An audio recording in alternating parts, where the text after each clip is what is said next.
with Messy on Purpose. Messy on purpose. And today we want to talk about how going into 2025, we want to redefine the relationships that are good for us and the relationships that are bad for us, and why it's okay to eliminate relationships or distance yourself if there are some that you cannot eliminate. And really look out for yourself. Because when it comes down to it, you can't be there for other people unless you're there for yourself. Yeah, and what better time to kind of do an inventory on the people that you're giving your time and energy to than the new year. Start the new year off right. So I'll let you start. I know you're trying to develop and figure out where you sit with yourself and the people around you. So I think for me, it's been a process of after, going through a divorce, and that changes a lot of the aspects of your life. People that you were connected to through that marriage, his family, friends that you had mutually. It kind of shifts your relationships. And I think that initially after the divorce, something that I felt very strongly about was a lot of internal work and self-work on trying to improve myself. And I really did put the focus on myself and my family. And then you kind of start to sway off a little bit and take some different roads and some different paths, and you're giving more of your time and attention to other people. And it's hard once you're in those relationships, whether it's friendship, romantic, whatever, to kind of get the perspective of, is this healthy and is this good for me, or does it feel good right now? So that is what I'm taking in right now and trying to think about, is like, people in my life, is this serving a purpose, or is this doing more harm for me in the long run? It's the best way to walk into like a new year, right? Mm-hmm. Like you have new goals, you're trying to build, different things like your business, your relationships with your kids, the relationships around you, but you also have these hurdles that we have to get over, right? These roadblocks. And when you have roadblocks, which one for me was honestly moving away from home, nothing against anyone there, it's just you stay in this like mindset of, change isn't necessarily good, and when you do change things, you get a lot of backlash. Like when I stopped drinking alcohol and I worked in a bar, and people are like, "Oh, you'll never make it," and it's now it's years later. I haven't even thought about it. And so you have those things that you have to like almost jump over in order to grow. And sometimes you have these anchors, which are people in your life, that if you don't get rid of them or don't push them to the side or distance yourself from them, they're going to affect everything you do, and they're going to hold you back. So going into this year, one of my biggest goals is literally eliminating people that just don't belong in my life. Which it sounds harsh, and it's not that I have anything against anybody, but it's just some people are right for you and some people are wrong. And if I have goals and you're going to stand in the way, I'm going to push you to the side, because I'm not dealing with it anymore. And I've had plenty of friends, if they're, kind of giving you negativity when you have a goal that maybe doesn't look achievable to them, but looks achievable to you. That's not somebody you want there, right? Or if you have romantic relationships and they're making you feel like crap. You're not supposed to feel like crap when you're in a relationship. And I can tell you, it doesn't matter. It's out there. There's a person out there that will make you feel good. Like, I'm obviously I'm married. And I can tell you right now, like, he might tell me things that I don't want to hear sometimes, but it's for the good. He's never putting me down. He's never making me feel like crap. He's never putting things in front of me, in front of him, like ahead of me. Like everything he does is in thoughts of me, and vice versa. And you shouldn't deal with that in a relationship either, and it shouldn't degrade you. You should feel good. You should feel happy. I mean, love is supposed to be a beautiful thing, right? It's a good thing. And when you're not experiencing that, and you as a female, make a connection with somebody, because that is so hard. You make that connection, you're attached to it. Yeah. That's just what we are, right? I mean, we're emotional creatures, so. Yeah. So it's hard to let go of something that you've made a connection to, because you're not making a connection to every guy that walks by or every guy that you talk to. I just bumped that, so the sound might have been weird. But like, you're not making a connection with 10 dudes. You're making a connection with one. Yeah. It's very, very, very rare that women make connections with multiple men, which is the opposite with men, because they don't always make that connection to have a relationship. Yeah, I think there's an easier detachment for males, and I could be wrong. That's just my perspective. But what you're saying is exactly what I meant by taking inventory. Is I think there comes a time where you have to take a cold, hard look at relationships in your life and figure out, is this something that's bringing me joy, peace, happiness? Is it pushing me to be better? Is it pushing me towards my goals? Or is this something that's bringing me down, making me feel bad about myself, making me want to give up on my dreams and goals? Because whatever kind of relationship it is, if it's family, if it's friends, if it's romantic, if somebody is not supportive and they're not bringing more peace and happiness to your life, then they're bringing, conflict and, no, don't do that, that's stupid, whatever. That's somebody that you don't need to have in your life, at least on a consistent basis. Obviously, there's people in our lives that we can't cut out completely for whatever reason, but you can limit your interactions with them and how much energy and time you're giving to them, because honestly, our time is the most precious commodity that we have. Time is something that we can't get back. Time is something that when you give it to somebody, especially freely, if you're not getting it back in return, what are you doing? Oh man, that drives me nuts. I will tell you, I give time to a lot of people for free. Yeah. And the worst thing you can do is like not appreciate it, and not do the things that you were supposed to do to make that 50-50 like relationship. I have spent hours building training programs, sending diet plans, meal plans, everything, right? Yeah. For free. And then they don't even do a workout or look at it. Yeah. And it's you really value me that little. That's something that they didn't invest their time into. You invested your time into it. But they say they want it, and they tell you all this stuff, and it gets you excited. Like, I love helping people. That's just part of my personality. Drives my husband nuts. He's like, stop.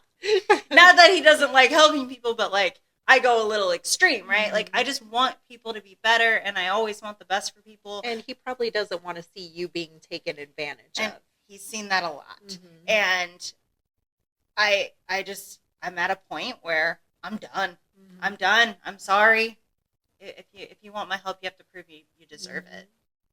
But I don't think there's anything wrong with that. I think that, unfortunately, for people that are givers, and I would say I'm a giver, I would say you're a giver, we give so freely to other people, and then there comes a point in time where it's like, I keep giving and giving and giving, and I'm not getting it in return, and that does kind of, unfortunately, make you put that little wall up where it's like, I'm only going to give to people that deserve for me to give to them. But then you get the whole like negative part of that is essentially people are having to prove themselves to you to be a part of your life, and that's because of the actions of other people that came before them that took advantage of you. But at the same time, you have to set the standards for yourself, right? I mean, it's not even just me. I should have to prove to other people that I'm worthy to be in their lives if they're at a level above me, right? I mean, we have to have standards or we get walked all over, especially as a giver. And it's really hard to like set that boundary, but after you've been pushed so far, it gets easy. It gets easy. Like, going into 2025, I told you like that is my main goal, is to get away from the people that I don't want to be surrounded by, and they hold me back and aren't doing the things that they say they're going to do. And you have to value yourself enough to be able to make that choice, because it's not an easy choice, especially as somebody who cares for others. Like, you don't want to detach yourself because you feel bad, right? Oh, I feel bad. They don't even care. That's the conclusion I came to. They don't even care. There are relationships that I think that there probably is care behind it, but I think in the long run you have to care about yourself more than you're caring about other people.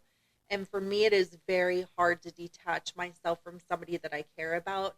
I used to be like the cutoff queen, where I could just like, I've never if you been weren't that until my now. vibe, like if I went on a couple dates with you or whatever and I'm not feeling it, cut off. Like, I would cut people off so quickly. And then I got more into a point in my life where I became more compassionate and empathetic and sympathetic to other people. And now it's hard for me because I'm always thinking about things from other people's perspective. Like, is this going to hurt them? Is this going to bother them? And I will put up with stuff that I shouldn't put up with because I'm thinking about the other person's feelings first. But if they're not thinking about mine, what am I doing? Like, and this is the hard part of it for me, is I don't want to lose my empathy, sympathy, compassion, love that I feel towards other people. But when you get taken advantage of and you're using those things and people aren't appreciating them, then that makes you want to like shut those parts of yourself down a little bit. But And that's also where you don't have to get rid of them, right? You can distance yourself enough to care about yourself more. And you don't have to do things for people that don't deserve you to do them, but you can still have them in your life. It doesn't mean you're cutting them out. It doesn't mean you care about them any less. Sometimes not doing things for people is caring about them. Because some people need to grow up and take care of themselves and not rely on other people. Like there is a lot of, I guess, a lot of people that rely on other people instead of taking responsibility and doing things for themselves. And that does wear on people when you are that person that, like, all these people are relying on you and not really putting in the effort to do things themselves. And that too plays a part. You can distance yourself. I mean, family's a great example. You can't choose your family. But you can choose how close you are to them if they're affecting you in a negative way. And I think for me personally, I'm so used to being the caretaker. That's been my role, as being a mom and then having a business and stuff. I'm so used to taking care of other people's needs. She takes care of mine. Making sure other people are good and other people are okay, that a lot of times I'll put myself behind that. And that is the challenge that I'm facing for 2025 and that I'm really trying to work on, is kind of, we talked about this about self-care, is like prioritizing my needs and my happiness instead of always worrying about everybody else's. Now, I think I can still be very aware of other people's needs and if they're happy and how they're feeling, while also making sure that my needs are being met. And that's the challenge that I'm facing. And it's a huge one for you, especially because you have children, right? So your children are always going to come first, but you also have to put yourself up there too. And that can be a hard thing to do for a mother, being like the nurturer and wanting to take care and putting everybody before you. You have to put yourself first because you can't pour from an empty cup. I think you said that in the self-care one. Like you literally cannot pour from an empty cup. Yeah, and that being said, the fact that I have a life where I have children that I'm raising, and a business that I'm taking care of, if I give my time to somebody, that is a big deal for me because I don't have a lot of free time. Like, my time is very limited on what I can use it for. So if I'm giving my time to somebody, whether it is in friendship, romantically, whatever, that is a big deal for me. And if I feel like it's not recognized or appreciated or reciprocated, man, it may be the hardest thing in the world to walk away from somebody that you care about in whatever type of relationship, but I also have to love me. And I mean, a lot of that goes in. You're single. Dating is not easy. as you get older, we talked about this in another episode about Yeah. dating, you know, you've been through 2 divorces, and then to like give yourself to somebody else and then not get that proper love back. That's got to be hard. I got to stop hitting this. Taking it out on the microphone, all the aggression. People make me mad. It is. That's a difficult play. I think because I have gotten older and I have been through relationships, I probably have a different set of standards of what I think works for me. I'm not as willing to settle for things probably as I was when I was younger, or overlook things. I would rather say overlook than settle. I'm a little more, I don't want to expose myself and be vulnerable to every single person, you know, like, so when you do have a connection with somebody, like I said, in whatever kind of way, because it happens in friendships too, it happens with family, is like you do open yourself up and become vulnerable, and then for whatever reason that relationship isn't working, it's very hard to walk away from it. It's very hard to like, this is not serving me, and sometimes it's not serving the other person, and you're like, it's one of the greatest acts of love, I think, is to know that somebody else is better off with a different relationship, or that you're better off with a different relationship, because it's not easy. No, because you have to.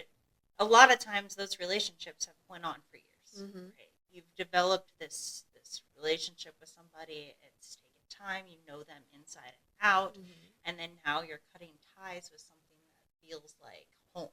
Something that you're familiar with and comfortable with. And just like with the divorce, you know, that's somebody that you've given years of your life to. You know them in a very familiar way that you don't know other people. You know what makes them tick. You know how they sleep. You know how they eat. Like, and then you go to this relationship where you have to be a little more surface, and you're talking about your children and stuff. So it's like, I think that's the one thing I've learned in life, is that everything is fluid. It's constantly changing. Like, nothing's ever going to stay the same. So I try to appreciate the good moments for the good moments, and understand that the bad moments are going to pass.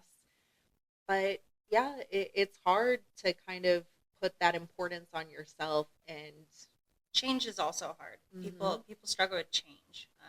When things aren't the same, it's hard. It's different. You have to maneuver a different way. Whether that's, you know, in work, at home, you know, with your friends, maybe some hobby you have, like, things change. I mean, LA's on fire right now. Lots changing right now. The government's changing in, I don't even know, 5 days, right? No, January it's 12. 20th. It's a 12. Why did I think it was the 15th? But anyways, we're close enough. Whatever, less than 10 days. Like, all of that's changing, and people aren't good with change. I mean, some people are embracing it if it's good in the way that they want it to be good. There's people that embrace things or don't embrace it because it's not the thing that they want, and they're scared, and they don't know what things are going to turn out, and they don't know what's going to happen, and they have all of these fears. And that goes with leaving a relationship too, right? This is all familiar. You've been with somebody, you've slept next to them for years, and now all of a sudden they're not there. They're not your conversation at night before you go to bed. They're not there in the morning brushing their teeth with you. Like, those are scary things to detach from. Yeah. Same with friendships, or even just like moving away. You have that fear a little bit, right? Because you're leaving all these familiar people, and you know nobody where you're going. And making friends is not always easy, which we've talked about many times. Yeah. I mean, I lived in Colorado for, I think, almost 4 years, and I can tell you, I don't really have like genuine friends from there. Well, I lied. We do, but like, technically, they're Justin's friends. You know what I mean? Yeah. Like, I'm just there. But like, I didn't have anyone I was close to. I didn't have anybody that I hung out with. And you leave all of that behind. Not necessarily those people that are good for you, but I left behind people that I was familiar with. Yeah. And that was hard. And you go back, and like, honestly, I haven't seen anybody that I haven't seen one person, not one person. I tried the first like few years of hanging out with people that I used to hang out with, Yeah. and that you don't like, they just don't make time for you when you come in town or whatever it may be, and or it doesn't work or whatever. Yeah, I think there's like two people from the bar that like, like that was like it, and the entire time that I've been gone, and that's nobody that I went to high school with. That's nobody that I was like super close friends with. None of that, and um, it's that's your fear, right? That you have no one. Yeah. Because naturally, we don't want to be alone. We don't. Yeah. It nobody wants to be alone. Lonely. Gosh. Yeah. I told you I can't talk today. Some water, girl. I'm gonna have to go get it after. Yeah, I think that that is the thing that holds a lot of people in relationships that aren't quote unquote happy, is the fear of the unknown. It's easier to be comfortable and maybe not be, excited every single day, but at least you know what you're getting, as opposed to taking a giant leap and you're leaving a marriage, a boyfriend, girlfriend, friendship, family, whatever, going into the unknown. Like, is there something better for me out there, or was this better for me? There's a lot of questions that come into play, and I think what you said, the biggest fear is like being lonely and being alone. So that's, I feel like, where the focus needs to lie, is how do you get to the point where you're so in love with yourself and so content with yourself that anybody else coming into your life is just the icing on the cake. It's not the cake. You're the cake. You're the one that you're born with. You're the one that you die with. You're the one that goes through every single day of your life with. So the other people should just be adding value to that, not they become your whole life. I think a lot of that's building confidence in yourself, because once you're confident in yourself, you're happy with yourself. Yeah. You're motivated, and you're making things happen, and you've accomplished things, and now you just feel good inside, outside. That goes on how you look, which is how you take care of yourself, right? That goes with your goals towards business and the things that you accomplish, or even your goals in just family in general, like the relationships that you have with your kids, and what you do to like grow that relationship and build that relationship and see your kids grow. I mean, that's probably a goal for you, right? To see all of your kids succeed. Yeah. In every way, shape, and form. Not just in business, not with money, like with their relationships, with what they do, how happy they are, the people that they find, the relationships they build, the families they build. And, there's so much into that. And if you look at it from the right lens and you see how much you have done and how good you feel about yourself, that brings that self-love. It does, and it makes you raise your bar and your standards on who you accept into your life at that point. Yes. One of the things that you just said that I want to touch on really quickly is that has been a catalyst of change for me in this part of my life, especially with romantic relationships, is I have a daughter that is seeing what I'm accepting of and how I'm treated and stuff as her, like what she looks at for her future and how she's going to be treated and the things she puts up with. And I also have sons that I want them to be good men and be romantic and sweet and loving and all those things. And so I feel like it's an obligation and a duty of mine to be modeling that to them, so that that's their normal.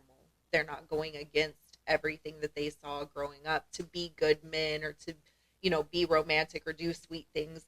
They're used to that because that's what they've seen. That's the standards that are set for them to grow into. And so even if that's just me being on my own and doing things for my daughter and doing things for my son, at least in that perspective, that's what they're seeing. That's what they're seeing modeled, as opposed to seeing me in a relationship where those things aren't happening. And then they start to think that's what's normal. So. Well, and your kid, your boys especially, not your youngest, but the other ones, they're old enough. They see it. And so if you are in a not so good for you relationship, I don't know if I quite worded that right. Yeah. But if the relationship's not good for you, they're going to see that, and then they're going to like see that their mom doesn't respect them yourself enough to do better. And they've grown. I've met your boys. I've met them all but the oldest so far, and they're all very, very sweet. They're the most respectful. They didn't even have to know me. They gave me a big hug. Like, they're so We're sweet. huggers. And like, they came over and they complimented my food, which was great. But like, they are so sweet, and I know that, and they're gentlemen. They're not just sweet and like innocent. They are gentlemen, and they are going to take care of the woman that they end up with. And don't make me cry. I love my boys. No, they're amazing. I bragged to Justin about it. I was like, those are some of the most respectful men that I've ever, that at that age that I've ever encountered. Boys. They're so good. And that is based off of how you've raised them. And they're going to go to you and tell you what you're worth because they care about you. And you don't want them to have to do that. Yeah. You just want them to know that their mom is well taken care of, because you don't want that to be a burden on your sons, or you don't want your daughter to think that she can be treated a certain way just because it's a man. You know what I mean? You want the type of man you built into those boys. That's what you want for your daughter too. Yeah, absolutely. And I think with all of that being said, we can just kind of touch on the things that you can do, because we talked about self-love and how when you have that respect and love for yourself, it does raise your standards, and you do, change your perspective on what you'll allow in your life as far as any kind of relationship. So what do you think are some important steps to take where you kind of build that self-respect, self-love? We kind of we've talked about self-care, but this is like on a different level. It's almost growth, right? It's like self-growth. And I've always been very like a forward-minded person, right? Like I always look at the next thing I want to do, the next goal I want to accomplish, no matter how big or how small or whatever it may be. And that focus has always led me in this weird path, because I've always been surrounded by people that maybe just don't think that way, especially growing up where we did, and kind of makes you the black sheep, right? Like, little different. You have goals that people just don't see you accomplishing. I mean, there's things I would have never done or tried half of the things, not even half, probably 90% of the things that I have, if I would have never left Iowa. Yeah. I wouldn't have. And leaving was the first step for me. And I will say the biggest thing you need is you need goals. You need things that you're working towards, and they have to be this so far stretch that you're working towards something, not just I need to start working out. Yeah, that's not a goal. It has to be specific goals with a stretch that you are working towards, and then maybe some minor goals, so you feel like you're accomplishing something along the way. But I do think you have to strive for big, and if you don't, you're not really gonna feel that growth. And then reading books, that is huge. There are so many books that I've read that have just helped me develop into the person I am and show me growth, to the point where like I really don't know what to read anymore. Yeah. But there are so many books, and if you're reading and you're learning and you're growing, we go to school, right? And we're learning, but we don't really take it seriously. Especially like high school, we don't really take it seriously. Then we go to college, because now we have a career to work towards. Some take it serious, some people don't. Yeah. And then after that, where does the learning come from? Maybe your career, or if you have some like continuing ed, but the stuff that's kind of forced, right? But where are we finding growth in the things that we're interested in, things that we want to do but maybe haven't learned about yet? There's so many resources that we have now. It doesn't even have to be books. I hate reading books. Listen to an audiobook. Listen to podcasts. Ours isn't educational. It's not. Ours is just, this is fun. We are talking. This is just real life, like in the real life chaos. But like there are some very good educational podcasts out there that will help you learn and grow into something that you want to be. And we have YouTube. You have endless online courses now. I mean, YouTube University. Yeah. And granted, there's a lot of false information and you have to do your own research. But if you Mm-hmm. really want to learn something, you can. Yeah. And there's things like editing. Mm-hmm. I didn't know how to do that. Mm-hmm. I just taught myself how to do it. Mm-hmm. There's so many different things that I've tried Mm-hmm. and done. I mean, you just do it and you continue to learn. Yeah. And I think that's huge. And if you don't hold yourself accountable and make those goals and then hit those goals, or at least some type of goal, or work towards something, what are you doing? You're just staying in the same place. Mm-hmm. And I feel like when you stay in the same place, you get comfortable. Mm-hmm. And I think that's why a lot of people end up gaining weight and things like that and getting uncomfortable, is they got comfortable. Yeah. You get in a relationship, you're comfortable. You're no longer working to go find somebody, you know, and you get comfortable. And then what do we do when we get comfortable? We just stop doing things. And if you're not, again, I'm wired very differently, I know, but my brain just kind of constantly goes. But like, I do think if you're not going to work towards something, you're just going to be complacent and unhappy. And unfortunately, comfort doesn't bring happiness. It brings calm, I guess. It brings, and relaxed, comfortable isn't even always calm. Comfortable just means it's something that you're used to. That doesn't mean it's a good thing. Yeah. So I like don't really even know how to say comfortable is a good thing, because I don't think it is. I love just jumping in. I have no idea. I will tell you right now, I have no idea what we're doing. No idea. Okay? No idea. Kind of look like we do a little bit, but we have no idea. We're winging it. Yeah, and we're just trying it out. And I really, really, I got into this because I really thought we could help people. And I want to bring light to people's stories like we're going to have with Amber. And I do find purpose in this, and I do think this can be very helpful. But I have no freaking clue what I'm doing. And I'm just doing it. But we learn as we go. Yeah. Or like our social media videos. They keep getting better. Why? Because we're doing the reps and we're continuously growing. Yeah. I've built multiple websites. You guys think I have a clue what I was doing when I started doing that? Like, no, I didn't. I just did it, and then you learn as you go. I've done that with so many things. I'm in an accounting job, no accounting background.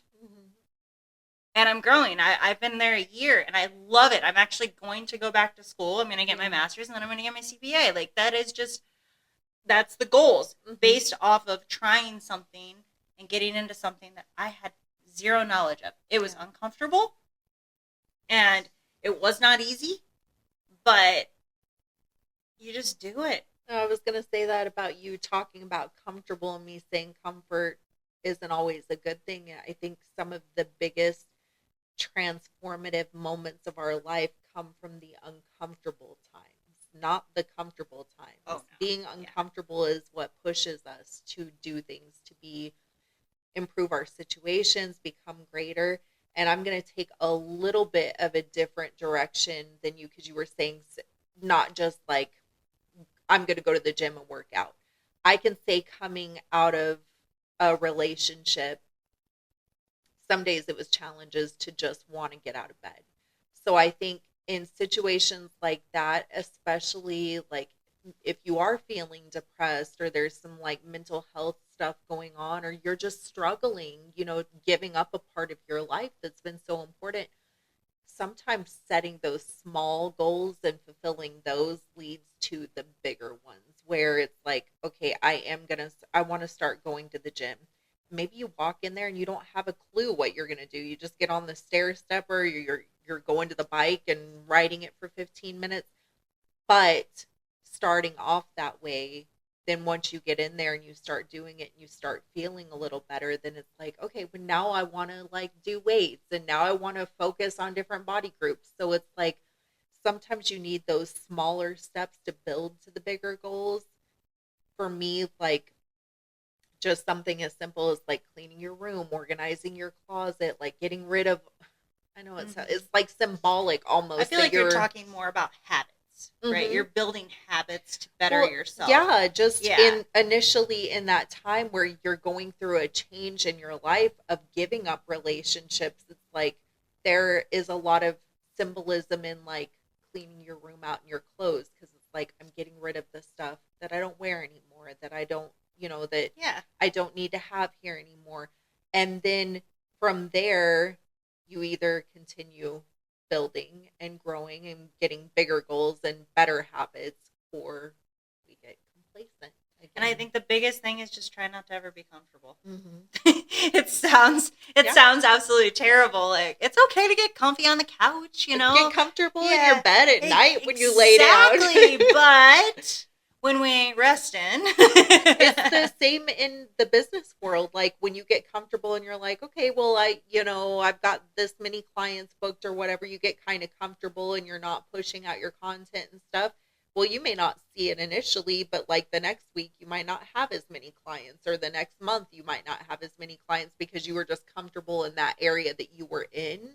So it's like, we have to keep striving to do better and be better. I think that sometimes relationships come in and complicate that.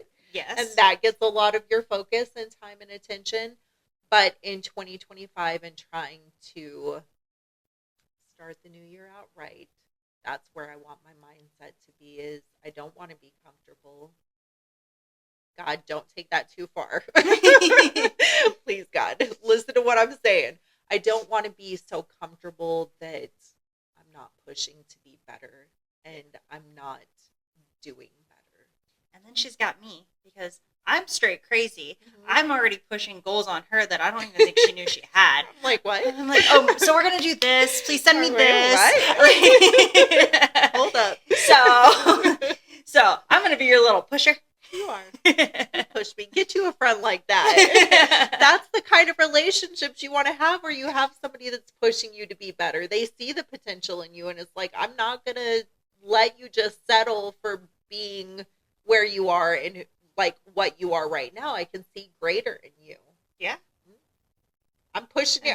You're doing your fitness competition. I'm like, I can't wait. Like, I can't wait to be there encouraging you. I'm going to be cheering you on. Like, that's my friend. Like, I want to see you do better things. I want to see the people that I love and care about do greater things. I want to see strangers do greater things. I want to see most people succeed. Yes. And I say most because most people aren't really working towards anything. Yeah. But like, if you are, I want to see you succeed. Yeah. I don't care if you're a friend, if you're a foe, it doesn't matter. Mm-hmm. Like, I just want to see people succeed, and I just want to see people not hurt people along the way. Yeah. That's the two things. And that's another thing I'd like to say, is you saying the foe, like, just because a relationship ends, whether it's a friendship, romantic, family, that doesn't mean that you have to like have hate towards that person. There are a lot of times where you have to end a relationship where you still love that person deeply, but you know that it's the best move for your life. Like, just because somebody isn't a part of your life anymore doesn't mean you have to wish ill on them. No. You just know that their time and their purpose for your life has come to pass. Like, it's almost like you have to come to a mental clarity about it, right? Mm-hmm. You have to really realize it internally in order to act on it. Yeah. I hate to say, like, I'm very emotionless when it comes to this now, but I wasn't before. Yeah. I was like the opposite of you. You used to cut people off, and then you got into the emotion. I was the emotion. Mm-hmm. I had been like that my whole life. I cared more about what other people thought. I put everyone before me. I would worry more about how someone feels than how I feel. Mm-hmm. I would just take the hit. People would borrow money from me, never pay me back, and I would just, well, it is what it is. I'm never going to see it anyways. Like, and then they would borrow it again. Like, that was the like craziness I would put myself in. Honestly, Justin is a lot of the reason I found some self-worth, because he's just like, you deserve better than that. Yeah. And he kind of like would give me that push, which now that's what I do to people, is give them that push to get away from bad situations, bad relationships, whatever it may be.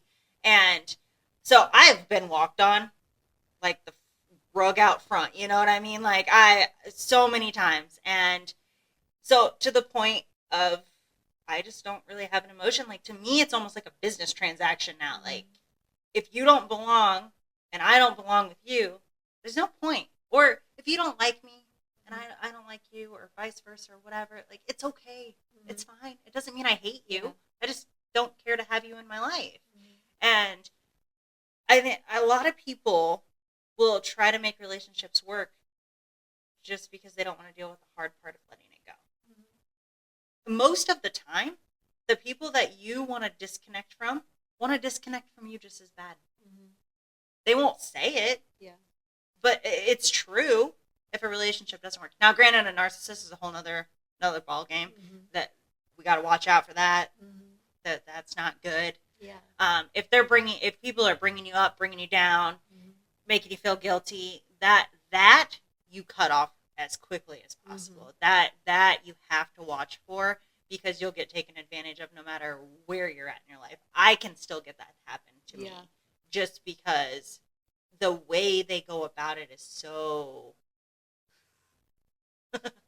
it's insane. Yeah. And so that I do say it's usually mutual, but mm-hmm. someone like that's really bad for you, that continuously keeps trying to pull you back. Really think about that. Mm-hmm. Really think of their real intentions, the way they make you feel, and do you really want to keep playing that cycle? Mm-hmm. How many times have you played that cycle? Yeah, I think that a lot of times, exactly what you said, you won't want to end it or let it go because it's like, oh, I'm going to be sad. It's going to be hard. But like, are you sad in the relationship? Is the relationship hard? Like, and how long are you letting that continue? Whereas the healing process and letting go of a relationship, that's not an overnight process. You're not just going to forget about somebody who, if you're struggling to let somebody go, they hold enough importance in your life that it's not going to be an easy process to just let them go. But there's our alarm. It is a lot easier in the long run to let somebody go that is not beneficial for your life than to stay in that relationship and remain unhappy. And always remember, it's two-sided, right? Mm-hmm. If it's draining you, and either it's draining the other person too because you just don't work, mm-hmm. or the other person's, if it's not equal, mm-hmm. most likely the other person's benefiting more in that mm-hmm. relationship, and there's a reason for that. Mm-hmm. This was a lot. This was a lot about relationships. And I could probably talk. Oh, I could talk forever about this. Unfortunately, we don't want to bring up specific topics or people. Because we've both had romantic, friendship, family situations. I think at the end of the day, the biggest thing to remember is you have to live with yourself every single day, your happiness or your sadness. And as hard as it is to eliminate certain people or things from your life, if it's going to benefit you in the long run, as hard as it is, you have to do it. And get you a support system. Get people around you that are going to support you, and find the things, whether it's starting off small or setting big goals, that are going to help you to love yourself again and not need the love and validation as much from outside external sources as much as right in here, right? Yeah. I love me. I just have to love me a little more. You have to love yourself enough to not tolerate bad things. Mm-hmm. Bad situations, bad relationships, bad food, mm-hmm. Bad habits. Yes. So you have to love yourself enough not to tolerate anything negative. Yeah. Like, you obviously can't, a bad situation that is out of your control, it's out of your control. That's another, before we jump, one big thing for me is the best thing you can do is always focus on what you can focus on. Yeah. And if there's something that's focus on what's in your control. And if it's not in your control, don't focus on it. Because there's nothing you can do about it. Yeah. The truth. It's not in your control, let it go. I can tell you right now that's a big part of happiness for me. It's just only focusing on the things that are in my control. Yeah. If I can't do anything about it right now, I'm going to focus on the things that I can do right now. Yep. So, all right, guys. That was some of our thoughts on relationships. So, think of yourself and prioritize the right relationships. And it's okay to let go of the ones that aren't necessary anymore. Even if it's hard. All right, we'll see you guys next time.